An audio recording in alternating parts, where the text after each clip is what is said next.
தமிழக அரசியல் கட்சிகளின் பங்களிப்பு அப்படிங்கிற டாபிக்லேருந்து கேட்கப்பட்ட 5 ப்ரீவியஸ் இயர் கொஸ்டின் பார்க்க போகிறோம். சரிங்களா? ஃபர்ஸ்ட் கொஸ்டின், 1967 காங்கிரஸ் ஆட்சி வீழ்ச்சியடைய முக்கிய காரணம் என்ன? ஆன்சர் பார்த்தீங்கன்னா மொழி பிரச்சனை. இந்தி எதிர்ப்பு போராட்டம் ரொம்ப வலுவாக நடைபெற்று காங்கிரஸ் ஆட்சி வந்து வீழ்ச்சி அடைந்து இங்கே டிஎம்கே வந்து 1967 அண்ணா முதலமைச்சராக இருப்பார். இரண்டாவது கேள்வி, கீழ்கண்டவைகளில் தவறான குற்றை கண்டுபிடி. எம்ஜி ராமச்சந்திரன் 1984 புகழூர் காகித ஆலையை ஆரம்பித்தார். இது சரிதான். டிஎன்பிஎல் புகழூர் காகித ஆலை ஆசியாவிலேயே மிகப்பெரியது. இதுவும் சரிதான்.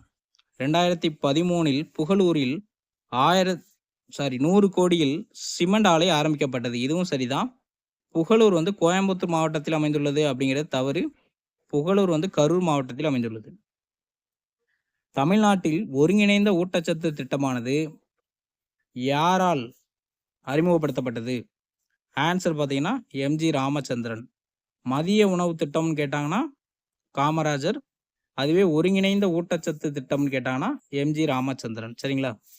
4வது கேள்வி, ஈவேரா பெரியாரால் நடத்தப்பட்ட சுயமரியாதை திருமணங்கள் எந்த ஆண்டு சட்டப்பூர்வமாக்கப்பட்டது? 1967 சட்டப்பூர்வமாக்கப்பட்டது. ராஜாஜியின் தமிழக அமைச்சரவையில் இருந்த பெண் அமைச்சர் யார்?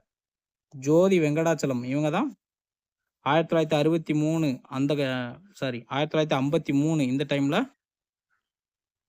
மினிஸ்டராக இருந்திருப்பாங்க. வெல்ஃபேர் டிபார்ட்மெண்ட், சோசியல் வெல்ஃபேர் டிபார்ட்மெண்ட்டோட மினிஸ்டராக இருந்திருப்பாங்க.